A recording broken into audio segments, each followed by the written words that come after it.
Hello, everybody. Welcome. Hi, everybody. Hello. And welcome to Life After Death and Beyond. It's a premiere podcast with myself, James and Praag, and my good friend, Kelly White. Hello, everybody. Hi, James. Hey, Kelly. How are you, darling? I'm great. How are you? I'm excited about today's show. Our premiere show, the Life After Death and Beyond, which is, we've been working on this for a little while now. So it's a little bit different than our format before, but it's going to be incredible. And we have a very special guest, everybody. So we're very excited. We'll introduce her in just a second. Kelly, what have you been up to these days? Well, life on the farm and finishing my book. Oh, good. Yes. So book.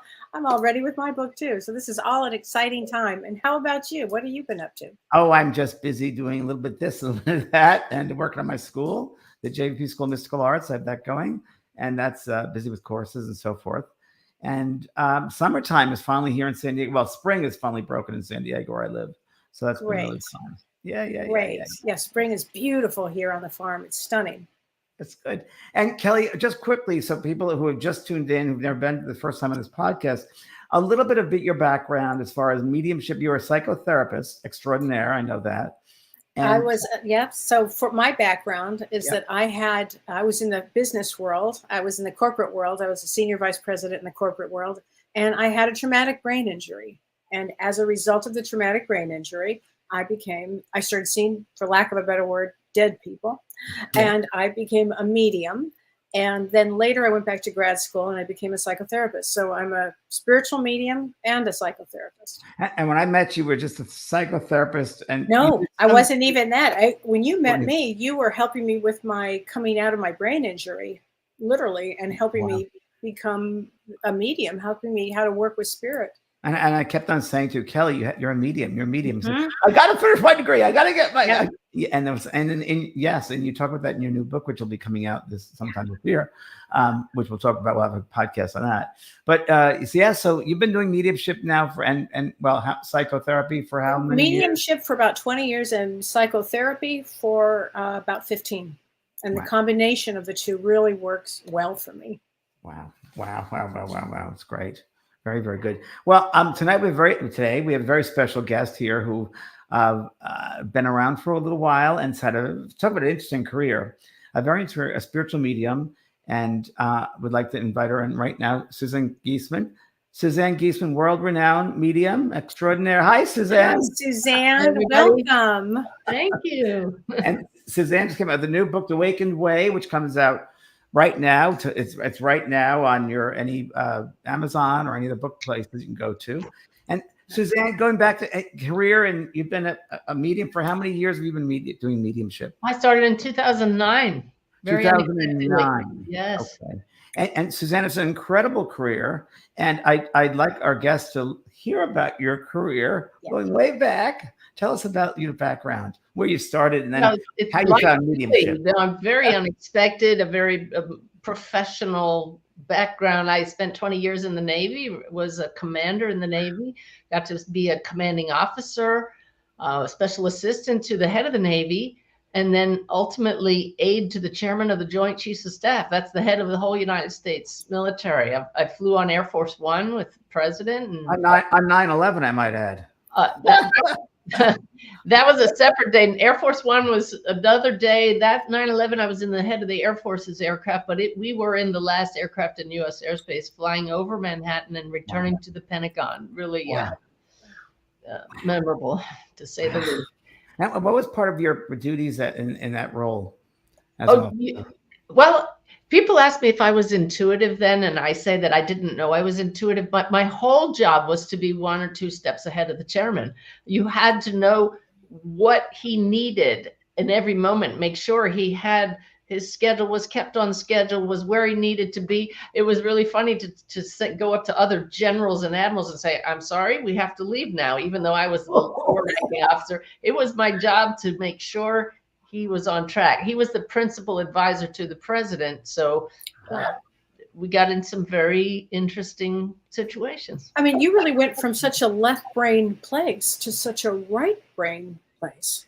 Yeah, it's been a challenge activating the right brain and kind of sedating the left brain to find the balance. That's the thing that people remark now that I'm very pleased to hear. They say you're very grounded. So I didn't go totally in one direction or the other as a result. I'm just balanced the two, and it worked. You've integrated it really well, Suzanne. Really well. You've integrated both worlds.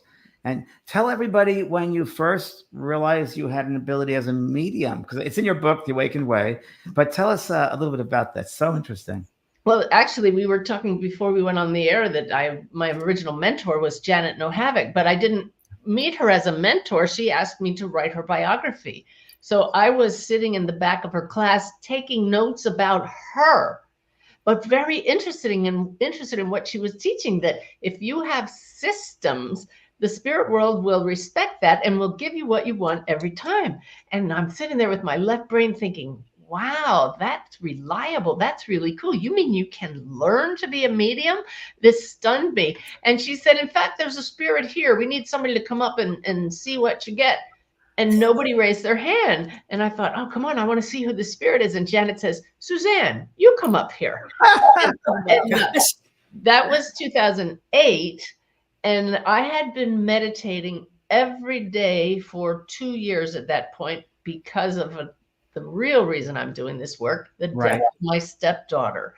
I was out to connect with Susan, not to be a medium for other people, but I didn't realize that my daily meditation to connect with Susan, even though I had not connected with Susan at that point, resulted in the ability, when Janet put me on the spot, to instantly go to that state that was just perfect for mediumship, just cleared the mind, was receptive, trusted because Janet trusted, and I just tuned in. Wow. And that's what your left brain needed at that moment, just to trust. Yeah. Yep. And I got through the nickname and the way this man passed of somebody in the class, I mean, Twinkle Toes. And this girl goes, that's my dad. And that was the turning point for me. Wow. Tell everybody what happened with your stepdaughter, because it leads into a deeper conversation. Yeah. She was a sergeant in the Marine Corps, 6 months pregnant, working on helicopters, was crossing the flight line, and out of nowhere, a bolt of lightning struck her. I mean, the storm was 10 miles away. It was not even raining. And people witnessed it, and she never regained consciousness.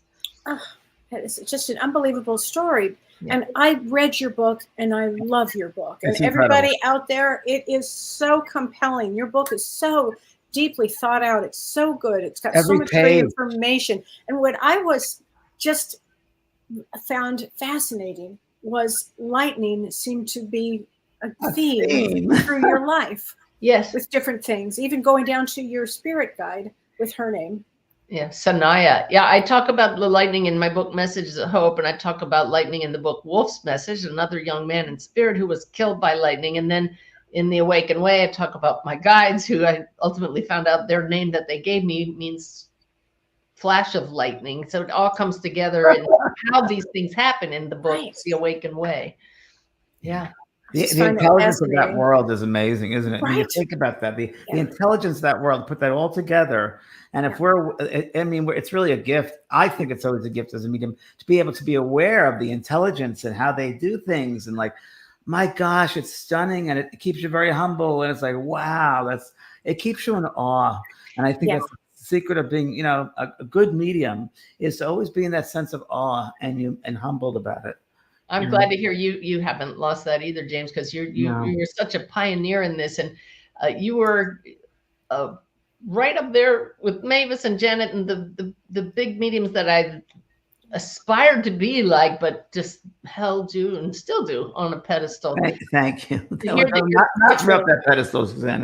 but you haven't lost the awe is no. I think that's it. When I do lose that awe, then I stop being a medium, because that you have to be. It's so vast and incredible. I mean, Kelly and I speak every day, and every day we talk about different experiences of the awe, I guess, and it's pretty amazing. Well, even to the point, James, and I was mentioning this before we got on, Suzanne, that Mavis Patilla, who was, I just loved Mavis so much. I mean, we all did so much. What a profound experience she had on my life. Who she is, Mavis, a pioneer in mediumship for Gordon Higginson, many years in the in Britain. She's a British medium, and she's been around for many years. She just passed over, but 3 years ago? About 2 years ago. Did you know I wrote her biography, Kelly? Droplets of God. I love the book. I have it, and I love the book. And she came to me in a dream Friday night, and I called James the next day. And I said, "You won't believe this. Mavis came to me, and she gave me a big hug, and she said," she whispered in my ear, "Have fun with Suzanne. You guys are going to have a good time." She really wanted us to have fun here. And then right before we got on, we were talking about Mavis, and kaboom. That was kind of fun. You kind of, disappeared from this. So it was fascinating. Yeah, I think Mavis, I'm sure she told you that when she was with you, but I know she just believes in you and just helps you. I know, that. She helps you, has to. You must feel her helping you sometimes. I feel her hand on my back like she used to do for students. She never did it for me in class. Oh, look. There she is. Yes, I did. I'm sure she's here. Yeah. I don't think she'd miss this for the world. No. So I want to talk a little bit about your book. Tell us how this is your 13th book. Yes.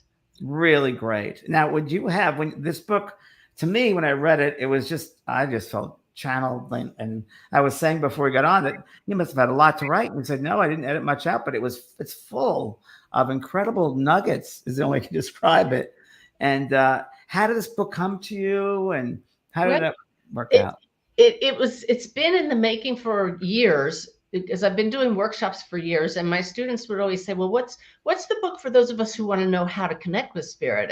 And then I would teach classes in what I call personal mediumship, because not everybody wants to be a medium, but they want to connect with their loved ones.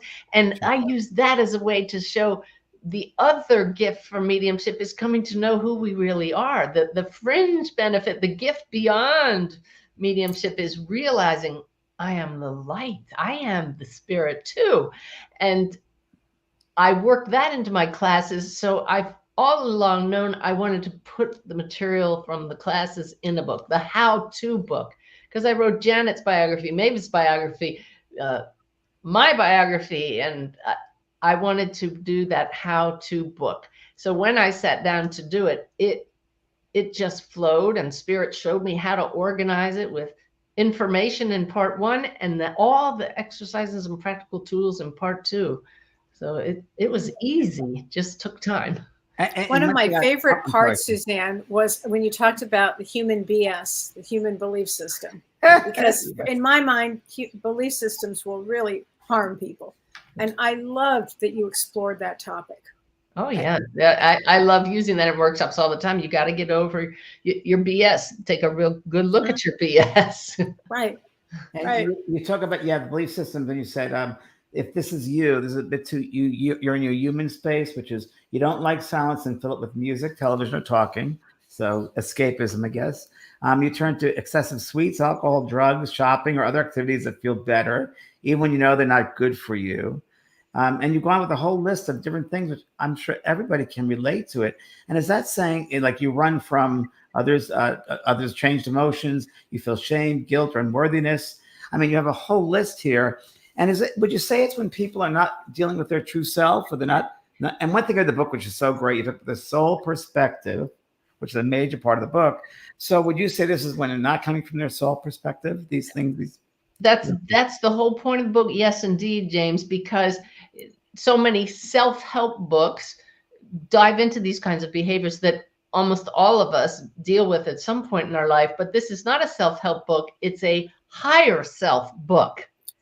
It shows you that the way to overcome these behaviors is recognizing that's human stuff. And if you can learn that you are also a soul and learn to make that shift and step back from the human aspect of you, then you find your wholeness, and you're not trying to fill the emptiness with all of those behaviors. It's beautiful. Yeah. And does that also have to do with letting go of your own story? Very much so. We recognize that we have to have a story to live this life, but we no longer get sucked into it as if that's our only truth. And a question for you, which I think is kind of, we all deal with this. when you meet people on a day to day, right, and you have the sense of a soul sense, because I do that too. I kind of look at things from a soul perspective, and then there's the human, and then people come into our lives, and I'm just curious. Do you just not judging them, but be aware where they're at when you meet them? Very much so. And in fact, we have a joke that I don't. The way I put it is, are we going to bring up the M word? The medium word. You know right away that people will be open to it or not, and we'll have dinner parties. We're meeting new neighbors tomorrow night and having them over to dinner, and we'll just kind of feel into. It doesn't have to be part of the conversation, but if it is, we'll go. You had a part in your book that cracked me up, and it was about you had some new neighbors you had just met, like I think Rick and Sarah, we'll call them, and I laughed so hard because it turns out that their daughter told them that she was God. Yeah, and you kind of didn't want to touch that because they were new and they didn't really know what you did. But I loved that your husband stepped in and said, "Well, how do you know she isn't?" Yeah, I thought, what a great guy. He's got to be very supportive for you. Very supportive, but that comment was so unlike him. He took over my role, and I just looked at him, and I didn't say a word. And who's to say she isn't God? He said, and I just looked at him, and he was kind of proud. He said, retired destroyer captain. And I waited till we got in the car, and I went, "Honey, you get it." It was a moment for sure. Yeah. And are you finding that a lot of people are not aware, or not are sleepwalking, or I don't know? It's an interesting one thing, because I don't know. I like to be part of it. More people are most definitely awakening to who we are and are willing to talk about it, and it's, to me, very, very hopeful. I mean, my Facebook page is a beautiful haven of love. It's something that the whole community radiates, instead of sniping at each other in a place where people share their one-sided opinions. It's this accepting group of people that understand we're on this page and we're on the Awakened Way together, because it's all about love. And I love that. And it's like-minded people too, which is so important. Yeah. Yeah. And you talk in the book about a soul's perspective. So what would you say to everybody about what is a soul's perspective? Well, what do you think heaven is like? Just imagine that. You two know very well. But, from talking to all these souls, we know that we shed these bodies and we suddenly are just enveloped in love, aware that love is our true nature. So to get the soul's perspective, just imagine that you've shed the body. You are surrounded by love, and that is how the soul would react to anything. No judgment, not carrying around shame, guilt, or unworthiness, detached compassion when somebody else is in pain, so you don't get sucked into the drama. You just set the intention to be in soul awareness, and it just bubbles up because it's already part of us. Yeah, it's true. And how would you describe consciousness? You talk about different levels of consciousness, the book. How would you personally describe consciousness? Consciousness is a state of awareness that is our true state.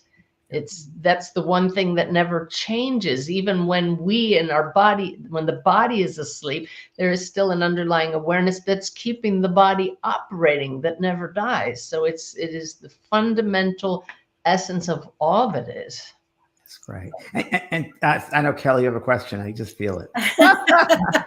Well, I find it, I love that you talked about when there's no other explanation for spirituality, or you can't figure out what it is, you call it an NOE, yes, which I thought was fantastic. An NOE, and no other explanation. I love this, because this is what happens. You know, I mean, there is no explanation other than it's spirit, or it's God, or it's a shift in consciousness. Yeah. I mean, people talk about NDEs, STEs, right, OBEs, but all of us have NOEs all the time. When I start workshops and classes, great icebreaker is to get everybody to get in 2s or 3s and share their NOEs. And you realize, yes, we all have these stories and we love to share them. It's a great icebreaker. Mm-hmm. Yeah. Is there like some tips you can give on just quickly about like changing your soul's, getting to your soul's perspective? Are there certain examples you can give, like you teach in your book and also Well, in your classes? the greatest phrase my guides gave me at the very beginning when they came through is to say the words, "Isn't that interesting?" Whenever anything goes wrong, little things like spilling your milk. Isn't that interesting? Big things like a car comes and smashes into your brand new car. Isn't that interesting? And it works for tragedies. It works for little things. It immediately takes you that step back into neutral awareness, witnessing what's going on instead of buying into the story. So when you say, "Isn't that interesting?" you could say it funny, like, "Oh, isn't that interesting?" Or very, carefully taking a deep breath. "Isn't that interesting?" And in that pause, now higher guidance can slip in and tell you what is a better choice than going crazy. That's a great point of view to have. Yeah. It's that objectivity, which I think is so important, that you're not being pulled into that drama, but you're being objective about it. And so, I often talk about it, Suzanne, with like it's a movie, you're watching a movie or a stage show, and you're watching it, you're not in it, but you're watching it, and you step back and see it. Wouldn't life be a lot easier if people had that perspective? It's so easy to get sucked into the drama of what just happened. It's so easy to do that. And it really does take a state of consciousness to ask that question. And that's an important question. Yeah. Well, I had a conversation with a friend today because she'd been, I gave her an advanced copy of the book, and she noticed the story I told where I noticed all these people coming out of an actual movie, American Sniper, and they were all so depressed. And I thought, people paid money for that? And I realized that, just like you said, James, when we can see this life like a movie, we go to the movies knowing we can step out in the lobby if it gets too much. Right. Well, we souls came here to get on the stage knowing we could step out through practices such as meditation at any time and take a breather. So I gave myself the test to see, can I go to that movie and not get upset, not get sucked into the drama? And I did it. Wow. And I just stayed, and when in the awful parts, I just said, "Isn't that interesting?" And what was interesting was I found compassion for everyone in the movie, both sides of the conflict. The bad guys and the good guys were characters playing their roles, and that's what all of us are. Yeah. And what do you think evil is, Suzanne? Evil is ignorance of who we really are. The result of not knowing who we are causes us to do things that hurt people, and truly hurt people, right? Mm-hmm. Yeah. You're so funny, Suzanne, because I said to someone yesterday, I said, I think what things are, and I'm just talking to these two ladies, friends of mine, I said, people don't know who they are. And that's really the bottom line is, if one knew who they were, they'd behave differently. So I'm so happy you're saying that, because I believe the same thing. If they know who they are, or they try to be something they're not. And then what happens is then it goes down generationally. The next generation picks it up, and the next generation. So it's so important that you're doing this work, Suzanne, and getting this message out. And I know your book is, again, full of nuggets, but is there a workbook with your book? I was just curious. Not yet, but I'm sure it's coming. Oh, that needs to be happening. Yeah, because it is such a tool of teaching and inspiration that I think definitely a workbook is needed. Well, actually, I went online 2 days ago and I found that somebody had already pirated a workbook, put my name on the cover, and so happily Spirit helped me, and it's already been taken down. But the idea is out there, so we put a beautiful envelope around the book to protect it from anybody who would have anything but the highest intentions for it. Yeah, it's difficult, but how very interesting. Yeah. Yeah. And people when they do all that sort of thing, hacking, and it's very interesting. They'll do a lot of it. Yeah. That's the practical side. Now we look at something from the heart, and also take practical steps as humans to make sure that nobody cheats each other. Yeah. Very, very true. And regarding energy, what is your thought about energy?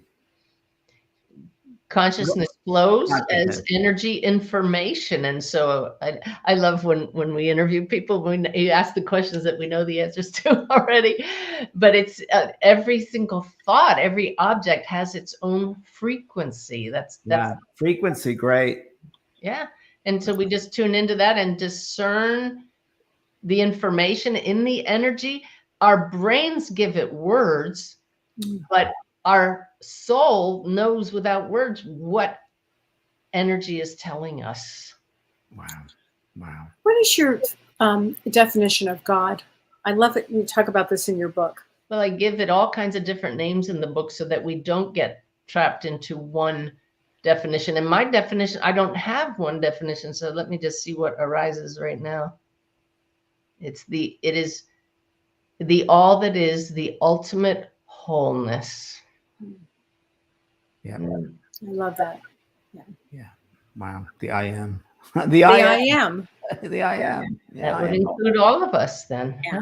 And it's just remembering that, huh? It's just remembering. The humans got to remember, since we come back in that valley of forgetfulness before we come into the body, isn't that kind of like opening up to that the memories of who you really are? Yeah, I got into a little bit of a human mode last week, and I heard drop the story and rest as presence with a capital P.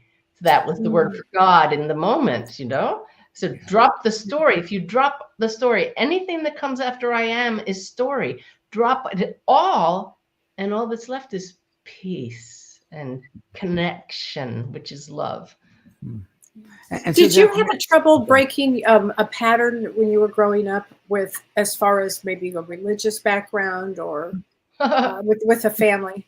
I mean, right up until the last month, breaking a pattern of my mother saying, really? You know, you're not allowed to be angry. You can't be sick. You can't be sad. I mean, this has been a lifelong journey. And that's, you know, we can look back and be the victim, or we can find the joy as we set that aside, and life becomes ever more free and beautiful, and you feel that connection. So I'm loving life now. Good for you. And it's just really living in the moment, isn't it? It's living each moment, because that's all we have, right? And every time we work on ourselves, our connection with spirit gets better. Yeah. So yes, lately, I'm so grateful that it's just loving the flow. You know, the reason I asked about energy, because you know, we all believe, I'm sure, the same thing here, but like attracts like. So if you bring up your energy and that joy and that love, you'll attract that into your life, into your space, huh? Yes, sir. Yeah, it's pretty great. And I have a question for you here, which is kind of, you know, I have to ask this. When people come to you, you do privates, right? You do private readings with people, right? And I don't know, what do you tell them? I don't know. What do you tell them happens after, like, their loved one? Like, how do you start your session in a way? Like, what do you tell them if it's someone that's never been to a medium before, knows nothing about life after death, maybe thinks you're crazy, whatever it is? What's your start? First, I do have a read ahead for people who come to me, so I don't have to spend all that time telling them. Very good. Very good. Basic awareness, so we can just get right to their loved ones who are standing here waiting to talk to them. But what I tell them is the test of any good reading is that you're going to leave here and say, oh my God, that was my loved one. Yeah. And that's it. You know, that's the goal. And then it can take it from there. If they're still here, what does that mean for all of us? That life is eternal, that love never dies. And so the evidence and the messages and capturing someone in spirit's essence is what will get them to say, that was them. Not, well, I think they might have had them, you know, not wishy-washy, but life-changing, rock your world, end the BS. It's just, this is real. Because your specialty is evidence-based. Yes. Yeah. And you've done a lot of work with, I know, the science, Gary Schwartz, different organizations, bringing kind of science and spirituality together. Yeah. And I love that. Tell us about that, please. Well, spirit came to me while I was reading one of Dr. Schwartz's books. His mentor, Susie Smith, dropped in on me in the living room, and she said, I had a dachshund too, like you. And I was like, what? And she says, you're going to work with Gary Schwartz. And I thought, how do I even contact him? And I reached out and he put me to the test. He said, if you're who you say you are, and if Susie Smith really came to you, I want you to ask her 3 questions. Tell me about the foxes. So really off the wall questions. That's scary. Yeah. And so I just went into meditation. I said, Susie Smith, he wants these answers. And I wrote down what she said. I sent him an email and he says, looks like you're Susie Smith's latest person. So here we go. And so he had me out to the University of Arizona several times and would give me fake names of people across the veil and say, get me Mary. And Mary was somebody with a completely different name. And I brought through 7 in one day the first time. And I was just awed. I went out and bought a piece of jewelry to celebrate. I don't even do that, but it was just like, good for you. wow, these are things that surpass any of my military accomplishments.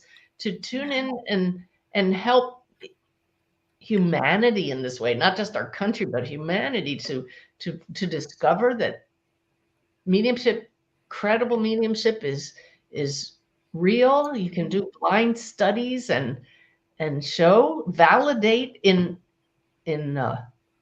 scientific, rigorous ways as much as we can, because you can't replicate the same thing every time. Yeah. That this is credible. That is a gift. Yeah. I was also tested at the Institute of Noetic Sciences, IONS, with the skull cap on the head and all the wire. The brain waves. Yeah, to see what happens in the brain and doing mediumship. I am so happy to be part of scientific studies to show that this can be respected. Yeah. And a question I have for you is also interesting. It just popped in my head, so I got to ask that.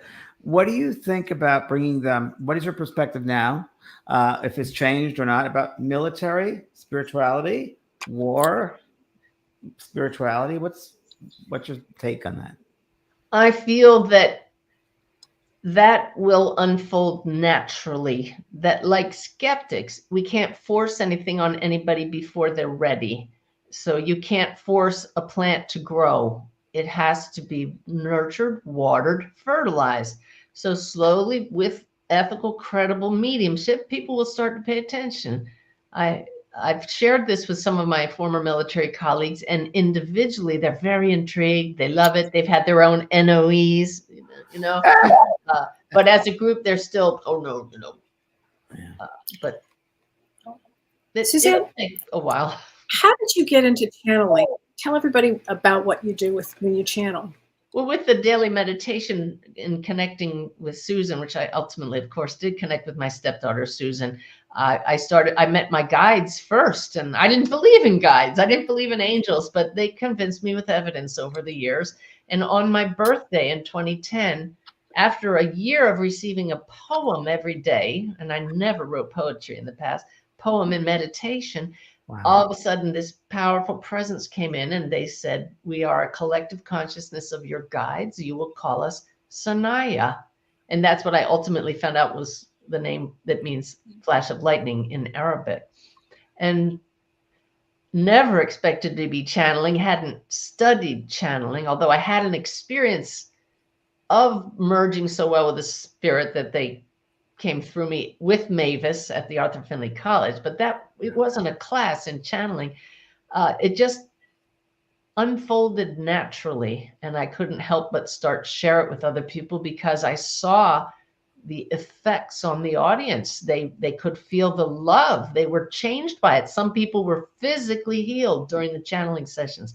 It continues to happen to this day, so I continue to channel. Well, and would you call that, would it be any comparison to, I know altered states of consciousness, but like trance or? It's somewhat conscious trance. So I'd stay away from the word trance. I don't know too many real trance mediums. Arthur. Neither do I. Yeah. But yet, if you can learn to get out of the way enough, then the real wisdom flows and the energy flows. So that's always my goal. And it gets deeper all the time. Yeah. And as you progress, Suzanne, have you noticed that there are different band of guides or different collective consciousness of guides, or they stay the same? Or they've stayed pretty much the same. Yeah. Okay. Right. Wow. And what do you think you personally on this journey are working out, or what's it about? It's a weird question, but Yeah. because each one of us as mediums, but what do you think your I, journey I entails? have found that each of us is on the same journey to return to an awareness of our wholeness. So for me, it has been coming to be okay with what we call negative feelings. Mm. And so I'm really looking forward to the future now that I'm actually allowing myself to feel the not so positive stuff and dance with that. That's very, very interesting. That stuff. Yeah. Yeah. Yeah, it's part of being human, isn't it? Part of being Yeah. that human The experience. human experience, absolutely. Working through your own issues Yeah. as you do this work. Yeah, I can Isn't see it you. funny? I have a tickle in my throat as I say that. And the throat chakra is Yeah. all about speaking your truth. Hmm. Yeah. And working through your emotions. I mean, it sounds like you really did do this in your book. You talk about your going through your own set of emotions. And there's a Is great anything- practice in there for doing that. It's called the no fault practice. Oh, tell us about that. Yeah, It's an acronym for 7 steps when something triggers you. And the funny part is the guides gave me the acronym. I have a lot of acronyms. That's a military holdover, right? Right. NE, bless me method, no fault. And so I thought, no fault, that's like a divorce, right? So I go online to Google no fault divorce. And I got distracted. I got up from the computer and I turned around to my husband. I said, honey, if you happen to go on look at my screen and I'm looking up no fault divorce, don't get worried. That's great. That's great. Wow.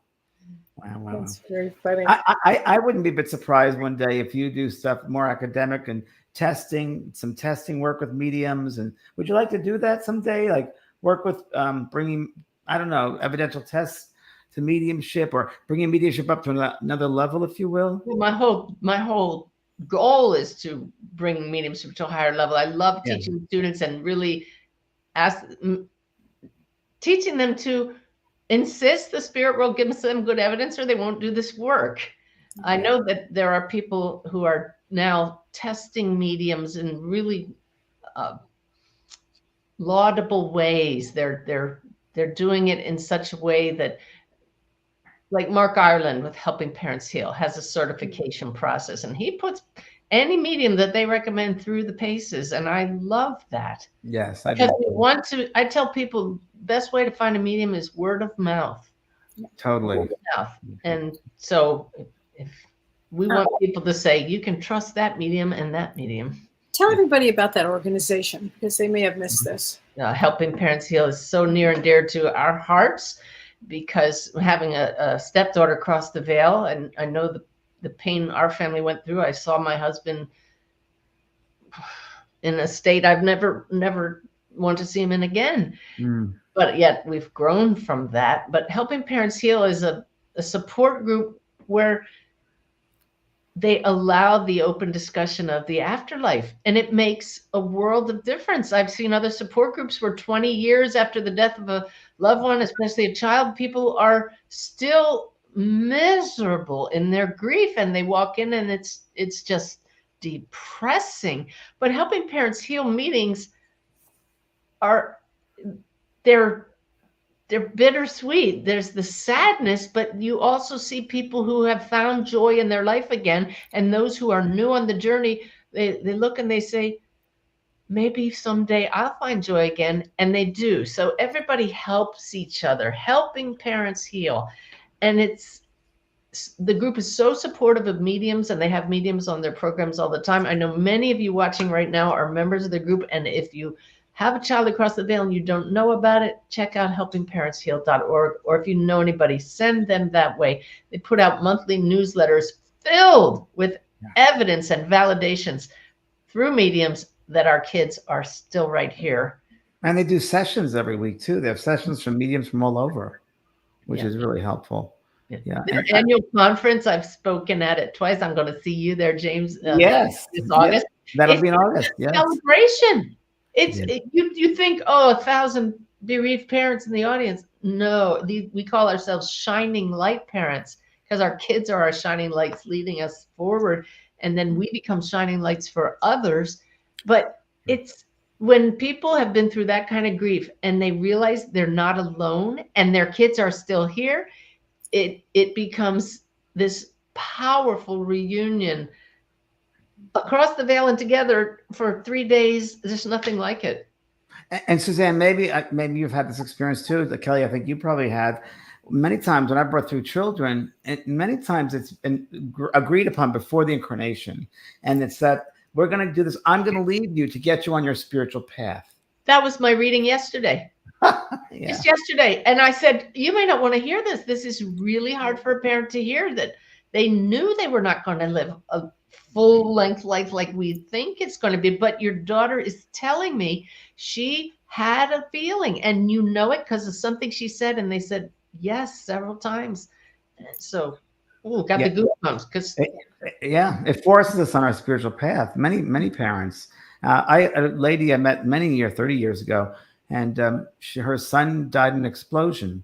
And to this day, she said that was the greatest gift I could ever have had, because he put me on my spiritual path, and that was his journey. And we've all benefited from that. And it depends on how your perspective, right? With that self-perspective again. Yeah, that's my Susan. And I would not be doing this work if I hadn't, if we hadn't had to say goodbye to her. You know, who would ask for that at this level? Yeah. Yet the soul has a totally different perspective. Yeah. Have you had lucid dreams with her, Suzanne? I did 2 days before she died. What? Tell us about that. Weren't you sitting on the couch when she came in? I thought you were sitting in the book on the couch in the living room, and you saw her at one point. No, that actually in my documentary, Messages of Hope, we show a picture of me sitting on the couch, and she. I remember this. yeah. That was one of the only video we have of her. We put in the documentary, and I'm sitting on the couch, and then she walks. But she came to me 2 nights before she passed, and she came right up to me and she said, "The baby and I are fine." And I thought, that's so strange. I said, "Ty, we need to reach out to Susan." But we were sailing around Croatia in our boat. This was before people had cell phones, and we couldn't reach out to her right away. And well, by the time they called us 2 days later, she had probably already passed at that point when she came to me in the dream. So, oh my gosh. So she was coming to you to letting you know she was fine, that they were fine. Yeah. Wow. Do you work with her spouse or the father of the baby? No, he was too bereaved to even deal with us afterwards. We completely lost contact. Yep. And when you tune into her now, give us a sense. You feel what is she doing on the other side? You know? Oh, she's involved. There's a lot of things. She helps me, but not so often. But she made it clear that she's got my back. So I love that. Yeah. Wow. Wow. And Suzanne, from your perspective, what jobs what do people do when they pass over on the other side? Where do they go? What is it like?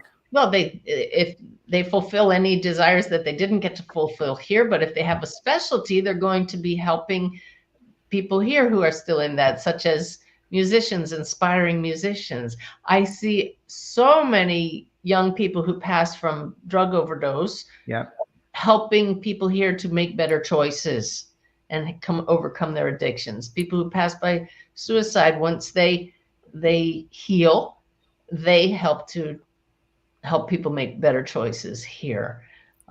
Scientists helping inspire people with new inventions. So that's what I've seen. And I found something which is very interesting, which you might find this fascinating. And you may have had this experience.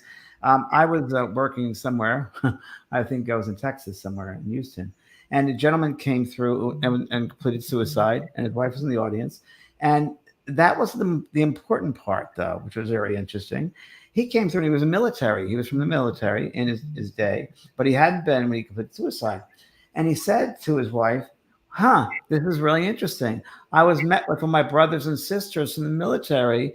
Some I didn't know at all, but there's a promise. There's this agreement made. They'll always be there for your brothers and sisters. And he said, they help me over, and they help a lot of military over because they're brothers and sisters. Have you had that experience yet of that? I have not had that personal experience, but it gave me goosebumps because it's absolutely the way any military person would be.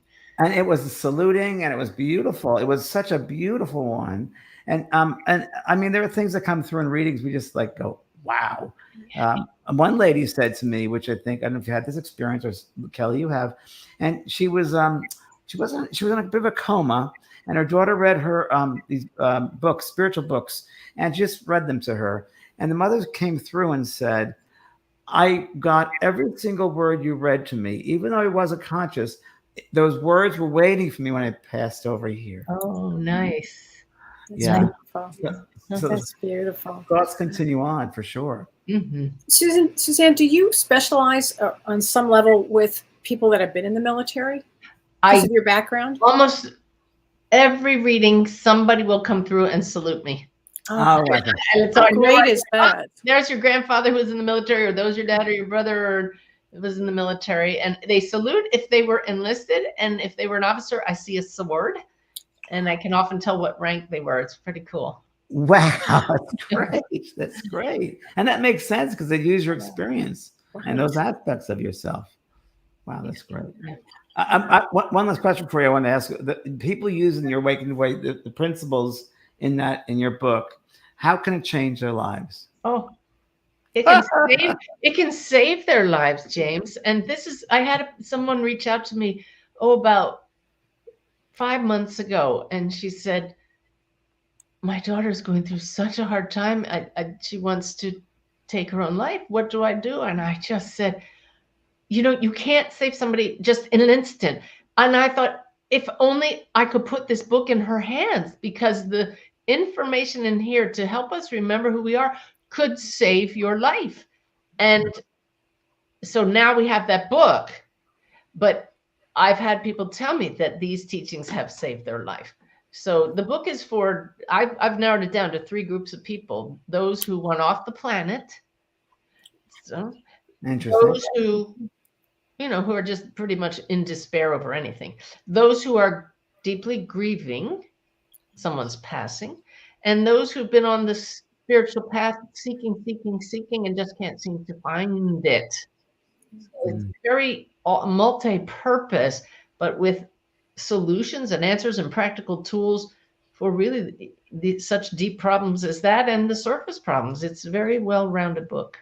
Yeah, it really is. I mean, again, you have so much information, knowledge, and wisdom in that book. It's incredible. It's like a life Bible. Yeah, it's a fabulous book. Everybody should have a copy of this book, because you can pick it up on any page and really learn something so important that your soul is needing to learn at that time. It's fabulous, Suzanne. You did an incredible job. Well, I give credit to Spirit, because when I went to read it for the Audible version, there were some times where I said, wow, those aren't my words. I wasn't consciously channeling, but each time I would sit to write, if it wasn't flowing, I would stop and I'd go and I'd leave. And then I'd come back, and then we'd just get in the flow, and an hour would pass in what seemed like 2 minutes, and there it would be. But it was different than when I sit and channel and these words come out. These were what felt like my words, but going back to read it, they're powerful. Very, yeah. I felt it in my body. When I was reading certain words, like, whoa, that just, yeah.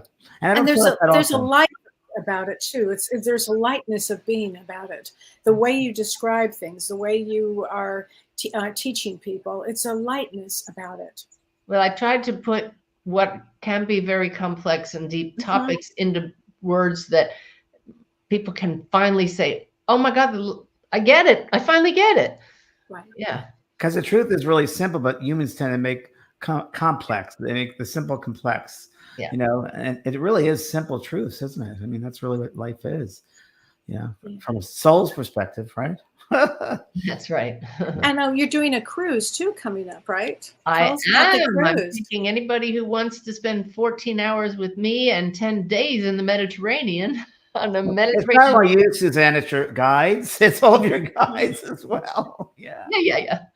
That's right. It's really about spending time with me and the guides, because we found out that when I did the Alaska cruise, people were coming back literally changed. I have an energy worker friend who worked on 4 people that were on the cruise and didn't know they'd been on the cruise. She said, what is with you people? You're embodying more of your soul. And they said, well, we just were on Suzanne's cruise. And I was like, wow. So this year I'm on this cruise, I'm going to be doing what I've been doing in my shift network classes and letting the guides lead each meditation each time we get together spontaneously. It's really a leap of faith to say, well, the topic is getting over fear. Now the guides will lead you on a meditation and not have any idea how it's going to come out. And it's absolutely magical. The energy, the way they lead us. So we're going to be doing things like that, plus visiting Spain, France, Italy, Greece, and Turkey. Wow. And you do a lot of work. You're going to be at Omega Institute, right? You're going to be there, and which is a great place. And I mean, all over. So people should go to your website, Suzanne Giesemann.com, right? And that's GIESENMANN.com. And you have a list of everything there, the dates there, how to get in contact with you. Thank you. And you're booked up for privates for how long? I didn't put an end on it. I'm seeing clients now who've been waiting for 5 or 6 years. So yeah, I would think so. It's embarrassing, but helps me keep my sanity to not have the list that much farther into the future. So finally we'll get it under, I was going to say under control. The guide said, don't say that. You have no control. It'll be manageable and we'll see what happens. You're just the instrument. And your book is available on audio too, right? Yeah, audio as well. Okay. Yeah. Kindle. Yeah. Good. So thank you, Suzanne, for your time and sharing everything from the Awakened Way and sharing your life experiences so far. We'll have you on again, of course. Oh, definitely. I wish you all the best of luck. I didn't realize this was the premiere episode. You're the premiere episode. Hey. Yay. People are ordering your book now. I love that. Well, I thank you for having read it, and James, you helped endorse it, so I thank you. You're very welcome. I honor you both because we're, like you said, like-minded people who want to uphold the integrity of this work. It's life-changing, huh? It's so important, yeah. So thank you, friend. Thank you. Okay, and thank you, Kelly. Thanks, James. Bye, everybody. Bye, everyone.